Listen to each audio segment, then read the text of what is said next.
eh, kisosnya itu berat banget. Nah, nanti kita akan bahas. Oke, next selanjutnya, silakan. Oke, kenapa selingkuh itu indah? Wah, memang ya, yang dosa-dosa itu indah. Gibah itu enak, itu nggak bunda-bunda. Enak nggak gibah tuh? Enak banget loh gibah itu. Gibahin orang tuh enak sekali. Makan bakso, duduk lagi nyuci, lagi apapun, pergi ke pasar beli sayur, ketemu ibu-ibu. Bu, tahu nggak? Siang lagi heboh tuh di TikTok. Gibah itu kan sebenarnya enak banget ya. Jadi hebatnya Allah tuh ya, membuat segala sesuatu yang enak di dunia, dan kita melawannya dengan tetap bertahan dengan syariat agama, itu sebenarnya nanti akan diberikan Allah di surga dengan balasan yang berlimpah, gitu loh ya. Jadi yang enak-enak itu di Quran itu nggak enak. Contoh, mohon maaf ya, saya bahas sedikit tentang riba misalnya. Ya, banyak orang yang bilang kalau nggak ngutang Kak Mira nggak bisa punya rumah, kalau nggak ngutang Kak Mira nggak bisa punya mobil, kalau nggak ngutang Kak Mira nggak bisa punya motor, dan kalau nggak ngutang Kak Mira hidup kita nggak semangat buat bekerja. Dengan kita ngutang, kalau utangnya itu tidak berbunga oke, tapi kalau utangnya itu riba, nah itu dia. Kalau sekedar utangnya itu tidak berbunga oke lah gitu ya, misalnya arisan gitu ya, nah itu kan masih ini. Tapi kalau sudah kena bunga, nah itu yang bahaya. Oke. Nah, kenapa selingkuh itu indah? Allah Subhanahu wa Ta'ala berfirman, dijadikan terasa indah dalam pandangan manusia cinta terhadap apa yang diinginkan, berupa perempuan-perempuan, anak-anak, harta benda yang bertumpuk dalam bentuk emas dan perak, kuda pilihan, hewan ternak, sawah, ladang. Itulah kesenangan hidup dunia di sisi Allah, tempat yang paling baik. Makanya ada istilah di sini, kenapa perempuan-perempuan? Kok nggak ada laki-laki ganteng? Kok nggak ada?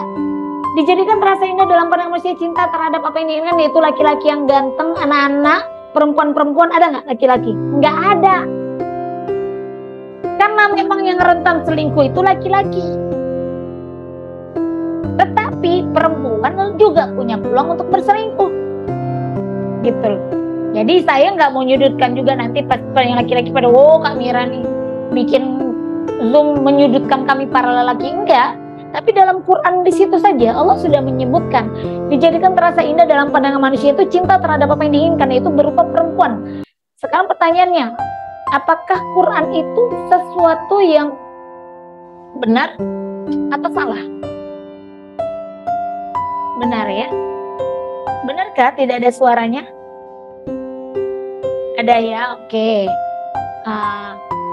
Jadi perempuan. Nah, berarti memang perempuan ini luar biasa godaannya. Perempuan luar biasa godaannya ya. Maksudnya wanita itu menggodanya itu luar biasa gitu. Nah, kemudian anak-anak, harta benda yang bertumpuk dalam bentuk emas, perak, kuda pilihan, hewan ternak dan sawah. Saya mau nanya sama ayah bunda semuanya.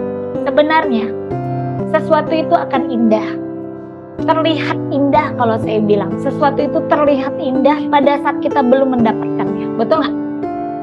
Contoh, ayah bunda pengen beli handphone, pengen ganti handphone.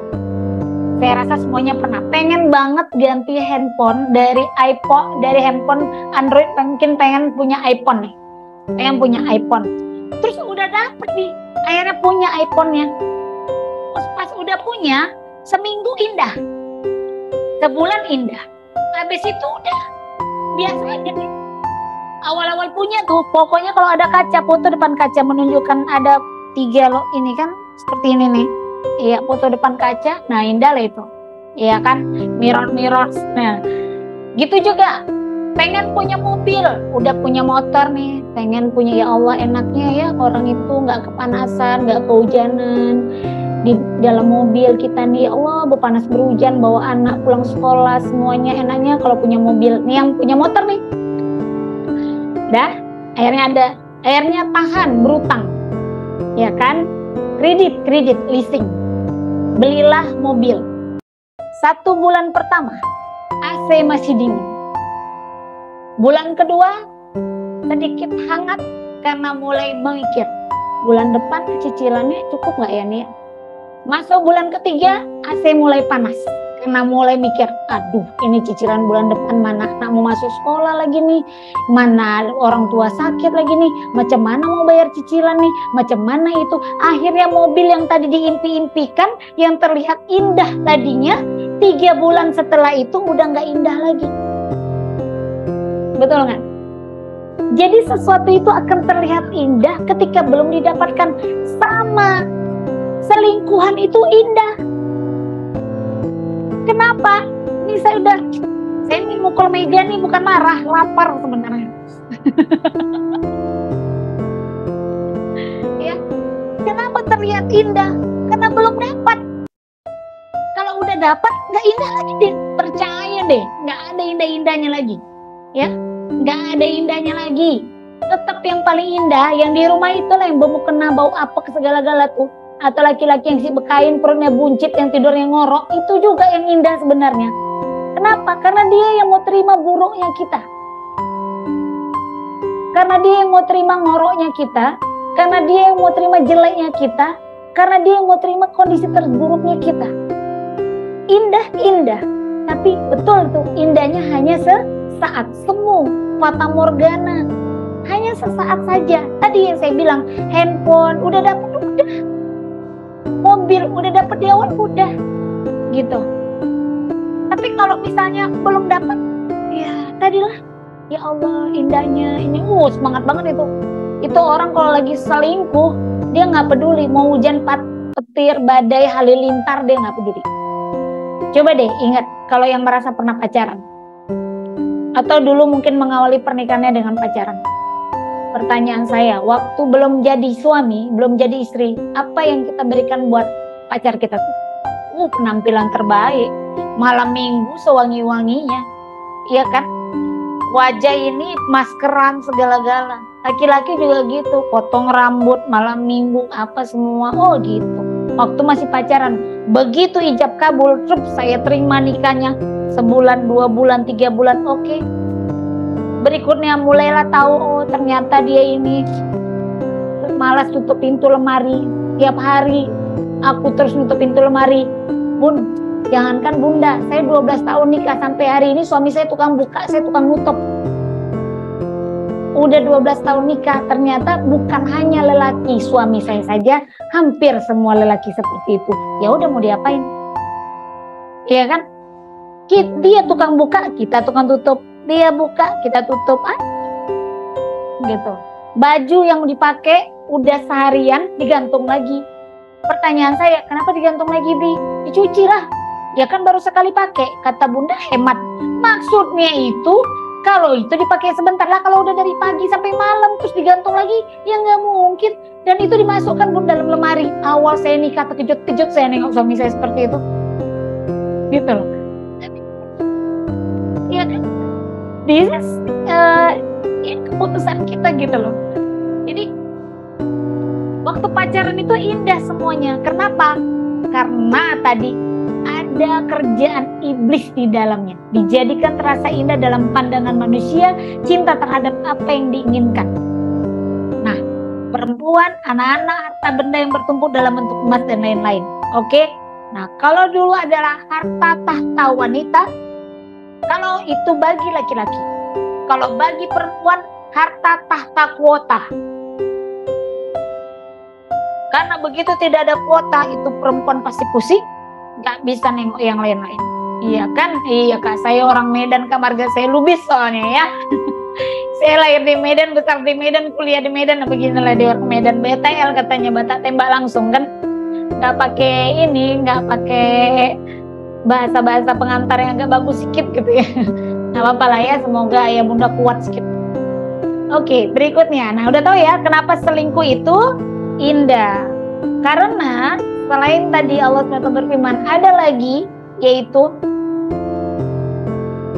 saya mau bahas sebelum lanjut itu. Yang boleh back dulu, back. Oke.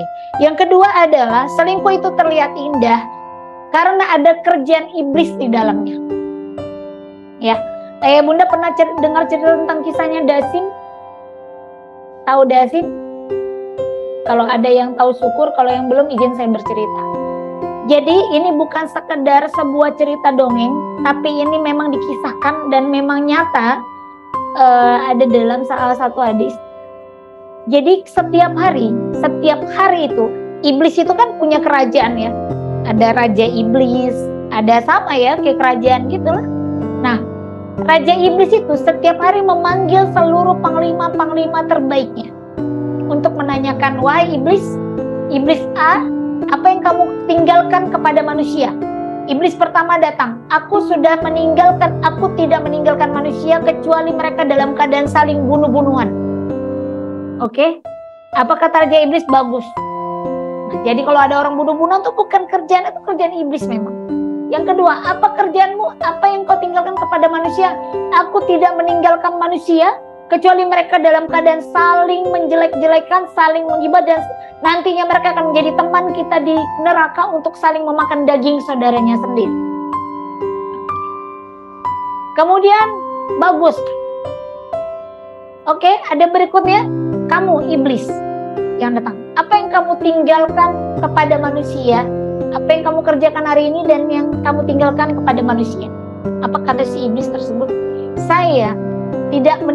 Aku tidak meninggalkan manusia kecuali mereka dalam keadaan bercerai-berai dengan pasangannya.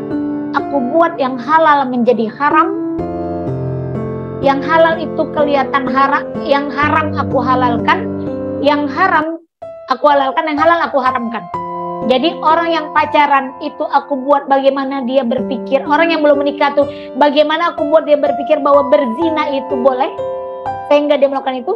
Dan bagaimana orang yang sudah menikah, aku buat dia menjadi haram dengan cara dia bercerai-berai. Apa kata Raja Iblis? Maka engkau mendapatkan peringkat tertinggi sebagai panglima terbaik. Ayah bunda mau tahu siapa nama iblis itu? Namanya Dasim. Jadi kalau ayah bunda berantem sama pasangannya, suami istri saling berantem nih, harus dalam kondisi sadar. Oh, ini kerjaannya Dasim ini. Saya pernah loh kayak kelihatan kayak bodoh-bodoh ya. Tapi pernah saya ribut sama suami saya dan saya bilang, saya ngomong sendiri, Dasim kurang ajar benar kau nih ya. Kau buat aku nih kesal sama suamiku, begitu juga sebaliknya. Gak bisa Dasim, kok gak bisa ganggu aku menikah karena Allah. Dan kok gak akan pernah bisa memisahkan aku dengan suamiku. Dasim, aku gak akan pernah membiarkan kau mendapatkan peringkat terbaik di dunia periblisan. Beneran, dan kita harus dalam kondisi sadar ngomong begitu. Kesannya kayak orang bego-bego ya, kesannya kayak orang bodoh-bodoh gitu loh. Tapi kalau kita menyadari itu kerjaan iblis, kita akan paham, suamiku ini orang baik. Tapi iblis lo ganggu dia sehingga dia seperti ini. Istriku ini orang baik loh, tapi iblis lo ganggu dia. Makanya, jadi suami saya tuh suka bilang kayak gini. Kalau lagi ribut, Abi tahu kok, bunda, Abi menikahi wanita yang hebat, wanita yang baik, wanita yang soleha. Kalau dia tadi marah-marah, dia ngomongnya ketus, dia ngomongnya itu bukan dia, tapi itu iblis. Terus saya tambah baper, saya bilang, kayak gini, oh jadi Abi pikir bunda ini iblis. Udah salah lagi kan, kalau perempuan ini salah lah semuanya, nggak ada yang benar lagi-lagi. Bukan gitu maksud Abi, itulah kerjaan iblis menggoda bunda Nagita. Jadi suami saya berpikir begitu juga sebaliknya. Jadi bunda harus pahami ketika kita, nah yang banyak terjadi yang salah adalah ketika berumah tangga, terus terjadi perdebatan, perkelahian, ya kan, mulai ngerasa kayaknya aku nggak cocok sama dia, kayaknya dia memang bukan jodohku lagi. Tiba-tiba keluar atau ngelihat, ya Allah ini muslimah sekali, aku seakan-akan istri seperti ini loh yang aku inginkan dan aku butuhkan sebenarnya. Atau ketemu teman kantor, oh perhatian suami, dia jarang pula perhatian, nggak pernah nanya udah makan apa belum. Yang ini nanya udah makan mbak, udah makan dek. Yang ini juga udah makan mas. Istri nggak pernah nanya, kamu udah makan siang belum mas? Iya kan? Yang ini bertanya, oh sudah selesai. Dan iblis akan mendapatkan perkataan. Mau kita iblis dapat penghargaan tertinggi dari Raja Iblis, terus kita masuk neraka gitu?